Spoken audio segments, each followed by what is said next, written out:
단계적 일상 회복을 하루 앞두고 코로나19 신규 확진자가 나흘째 2,000명대에 머무르고 있습니다. 천은미 이대복동병원 호흡기내과 교수와 함께 일상이 어떻게 바뀌는지 한번 살펴보겠습니다. 어서 오십시오, 교수님. 안녕하세요. 이제 하루 남았는데 확진자가 계속 2,000명을 넘고 있습니다. 이렇게 나오는 원인이 어디 있다고 보십니까?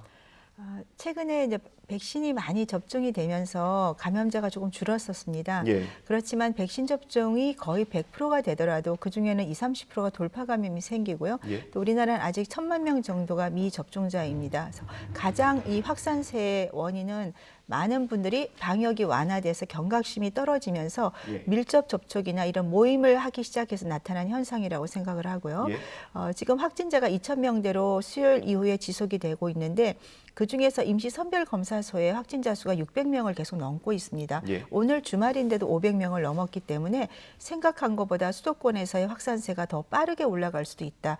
내일부터 이제 완전히 우리가 위드 코로나를 시작을 하는 시점인데요. 예. 그 시점에서 지금의 방역 완화에 대해서 우리 국민들이 최소한 마스크나 모임 자제를 하지 않는다면 싱가포르나 영국처럼 급격히 확진자가 늘면서 의료 체계 부담이 되고 그렇게 되면 다시 또 비상사태가 올 수 있기 때문에 마음가짐을 좀 새로이 하고 위드 코로나로 가기 위해서는 우리가 지금까지 지켜왔던 마스크나 그 모임 자제는 꼭 지켜주는 것이 필요하다고 생각합니다. 네. 그 헬로윈 데이가 겹쳐서 그렇긴 하겠지만 사실 현장에서 경각심이 좀 느슨해지는 모습들이 좀 포착이 되고 있어요. 우리가 이전에 사실 상권을 중심으로 확산하는 경우를 경험을 했지 않습니까? 네. 이번에 헬로윈 데이가 좀 그런 걸로 이어지진 않을까요?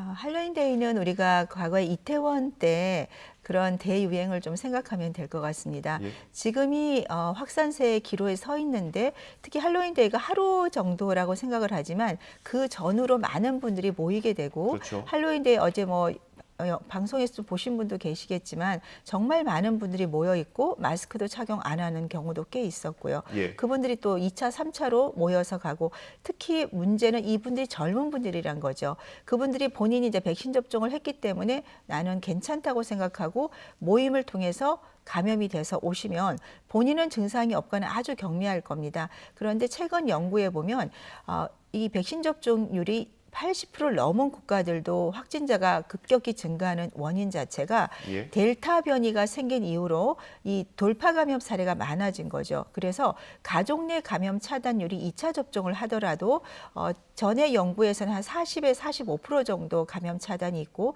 최근에는 백신 접종을 한 사람이 돌파가 되게 되면 가족의 감염 차단율이 25%는 감염이 되는 거예요. 예. 그다음에 비백신 접종자가 감염이 되면 가족의 감염률이 38%, 단 13%의 차이밖에 없습니다. 물론 백신 접종을 한 경우는 본인은 중증으로 가는 예방률은 거의 90%가 6개월 유지가 됩니다만 예. 그러한 이런 연구 결과를 우리가 참조한다면 젊은 층을 통한 감염이 결국은 가족이나 지역사회 감염에 아주 중요한 고리가 될 수 있기 때문에 저는 이번 연말 연시에는 최대한 모임 자제를 꼭 부탁드리고 싶습니다.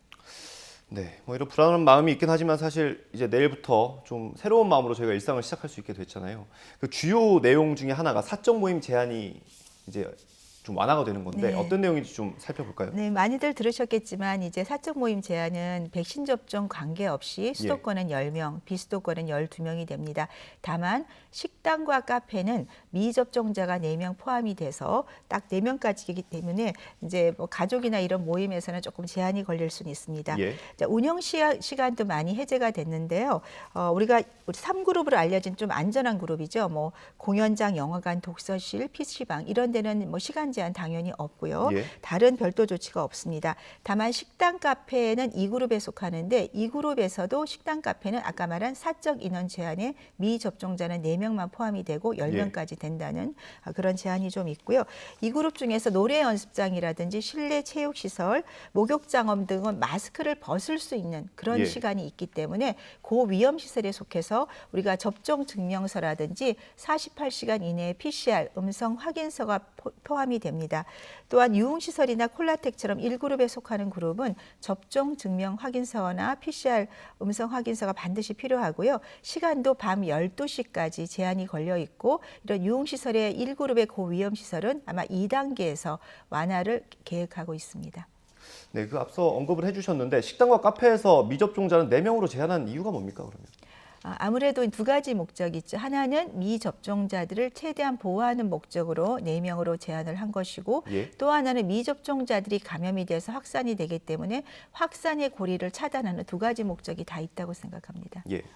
그 영화관 같은 경우에는 시간 제한도 없어지고 백신을 맞으면 우리가 못 먹었던 팝콘도 먹을 수 있게 됐잖아요. 네. 이게 좀 너무 많이 풀어진 거 아니냐 이런 얘기도 있던데 어떻게 보세요? 영화관에서 이제 거리도 뛰어앉지 않고 팝콘이나 음료도 마실 수 있는 거는 우리가 접종자에 한해서입니다. 예. 만일에 3명의 접종 완료자와 미접종자가 같이 가면 미접종자는 따로 앉으셔야 돼요. 그분은 팝콘이나 음료를 드실 수가 없는 그런 문제점은 있기 때문에 예. 가능한 한 마스크를 쓰시고 꼭 뭐 우리가 영화관을 보는 것만으로도 좋고 지금 심야 영화도 부활을 했거든요. 예. 근데 먹는 거는 조금 자제해 주는 것도 좀 필요하다고 생각합니다. 왜냐하면 영화관이 밀폐된 공간이기 때문에 예. 거기에 바이러스가 있을 수가 있습니다. 또한 이제 공연장 같은 경우는 운영 시간 제한 없고요. 대부분의 백신 접종자는 백신 접종자로만 운영이 되면 499명, 미접종자가 포함되면 99명까지 가능합니다.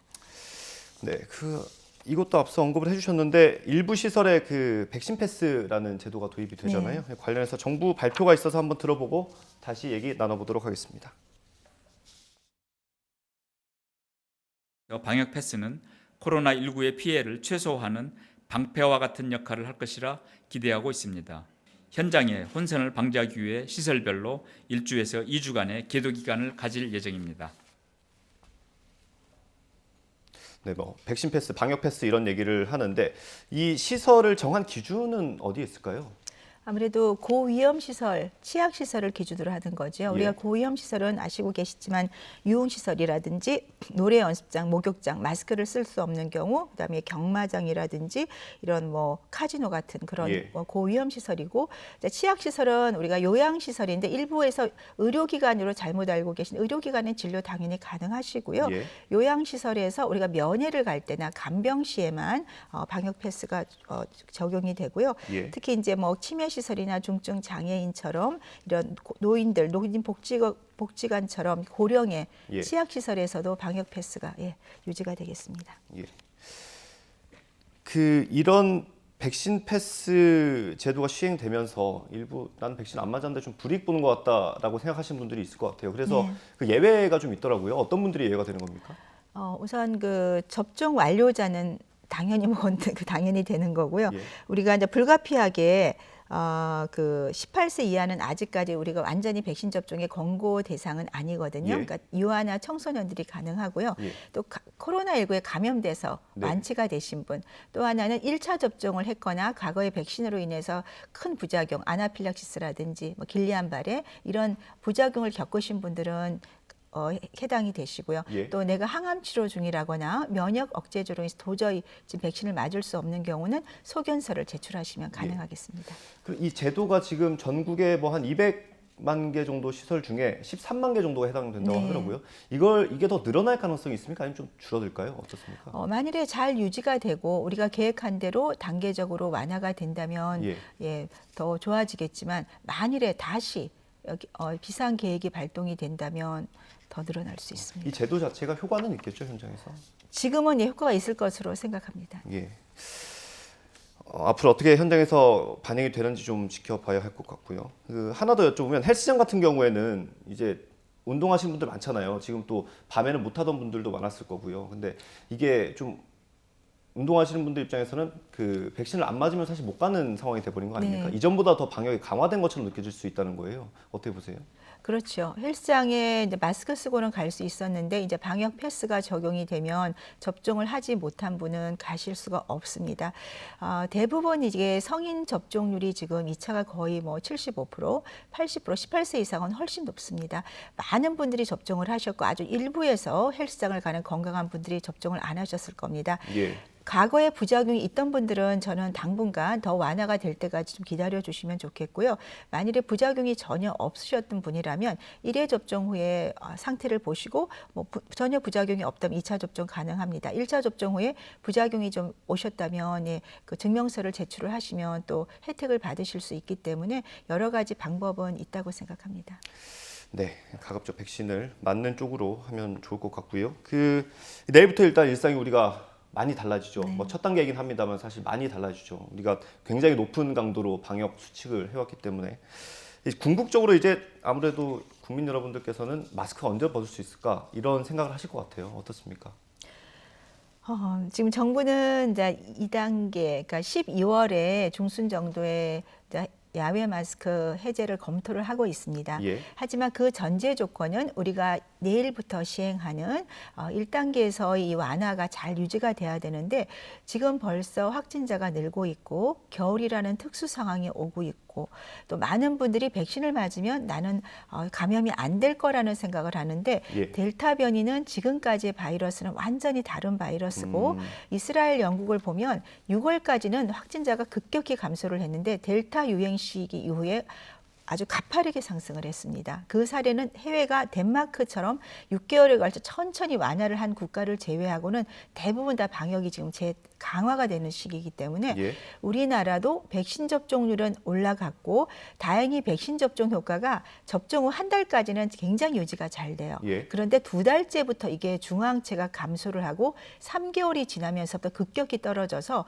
5개월이 지나면 절반 정도밖에 유지가 안 됩니다. 그리고 특히 65세 이상과 남성들이 항체 형성률 자체도 적고 감소도 빨리 되고 그중에 흡연자라든지 기저질환이 있는 분은 더 빨리 감소가 더 적게 형성이 되기 때문에 제가 말씀드린 이런 연령이나 기저질환이나 이런 분들이 있는 분들은 만일에 추가 접종 대상자가 되고 본인이 2차 접종까지 부작용이 없었다면 추가 접종을 최대한 빠른 시간에 정부는 6개월이라고 얘기를 하셨는데 6개월이 되지 않은 경우라도 저는 예외적으로 접종이 필요하면 하시는 게 필요하다. 그러한 좀 방역 대책을 강구하는 것이 필요하다고 생각합니다.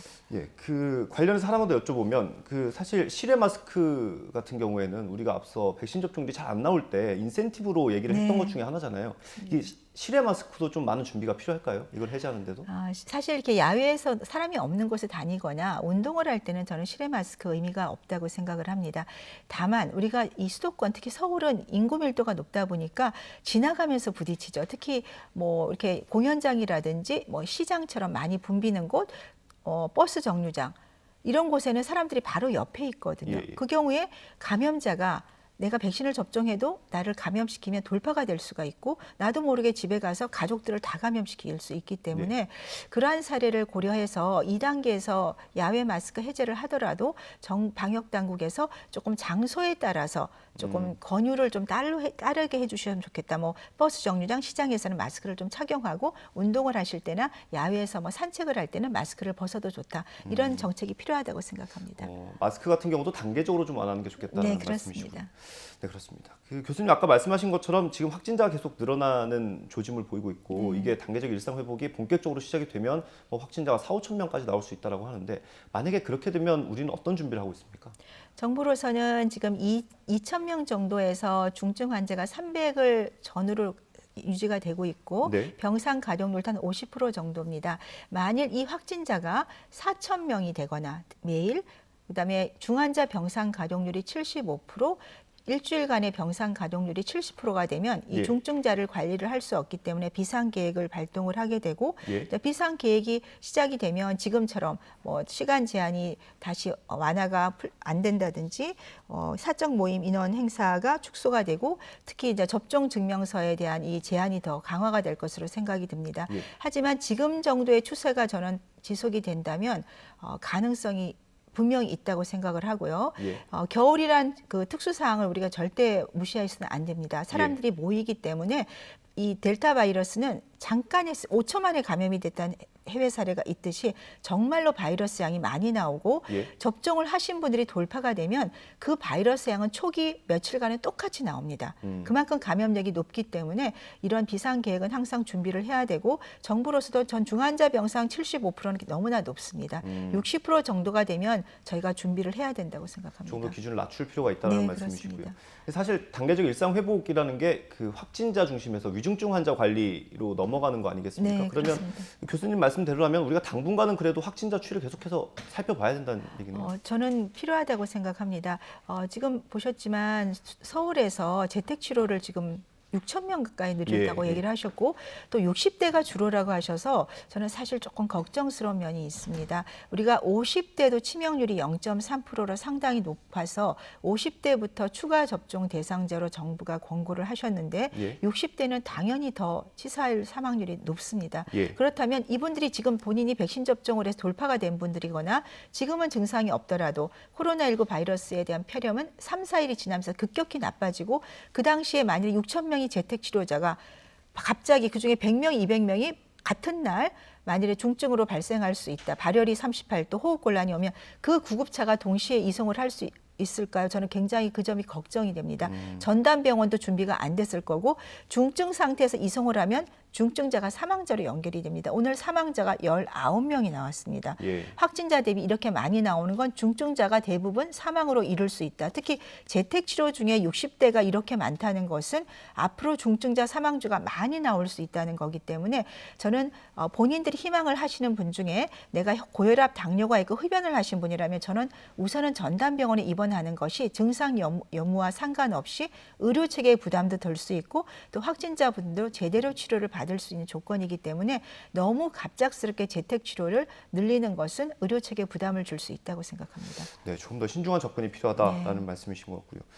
이런 가운데 그 백신을 맞은 뒤에 사망한 사례가 10대에서 네. 나왔어요. 이게 좀 많이 안타까운 일인데 사망하기까지 75일 정도가 걸렸다고 하고요. 근데 지금 이게 사인은 안 나온 겁니까? 네, 아직 사인은 밝혀지지 않았고 아마도 조금 사인을 밝히기는 조금 시간이 걸려서 아마 내일쯤 결과를 나온다고 얘기는 합니다. 예. 다만 8월 13일에 접종을 했는데 75일 후에 지금 사망 신고가 나왔습니다. 예. 그래서 이 백신과의 인과성이 있을지에 대해서는 조금 정밀한 검사가 필요할 것 같고요.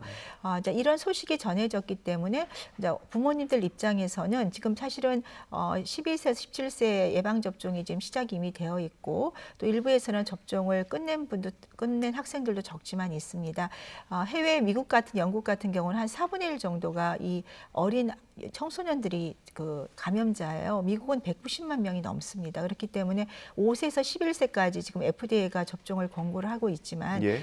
우리 부모님들이나 이런 의사들 입장에서는 아직까지 이 자라나는 청소년들에 대한 장기 부작용이나 그런 것은 아직 확실히 밝혀진 게 없기 때문에 강력히 성인처럼 권고하기가 조금 어려운 입장이고 특히 이러한 이제 아주 불가피하겠지만 사례가 나왔기 때문에 좀 더 정부에서 자세히 좀 조사를 해 주셔서 우리 부모님들이나 이런 대부분의 국민들의 어떤 불안감을 좀 해소해 주시면 좋겠습니다.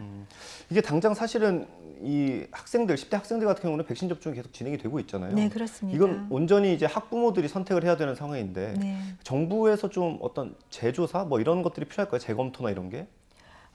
지금 이제 우리 정부는 해외에서의 어떤 연구 자료를 대상으로 이제 권고를 하고 있는 것이고요. 지금까지 청소년들에게 가장 큰 부작용은 심근염 증상입니다. 예. 대부분은 이제 그 증상 자체가 경미하고 80% 이상은 입원 없이 입원을 하더라도 한 3일 이내에 대부분 퇴원을 하는 걸로 되어 있기 때문에 미국 FDA가 어린 연령까지 이제 권고를 한 것입니다. 예. 다만 남자 청소년들이 빈도가 100만 명 중에 한 160명이 넘기 때문에 좀 높습니다. 예. 하지만 그건 2차 접종이고 1차 접종 시에는 매우 낮은 빈도를 가지고 있기 때문에 정부가 그러한 점을 고려해서 만약 지금 사실은 심근염 증상을 이렇게 호소하는 경우는 굉장히 많은데 예. 그것이 정확히 인과관계가 설명된 경우는 많지 않은 것으로 알려져 있기 때문에 앞으로 우리나라에서 백신 안전위원회가 설립이 되면 그러한 점에 대해서도 조금 폭넓게 연구를 해서 예. 좀 보상이라든지 지원이 필요하다고 생각합니다. 예, 마지막으로 교수님, 그 얀센 접종자 추가 접종이 다음 달 8일부터 시작이 되잖아요. 네. 저도 얀센을 맞았는데 네.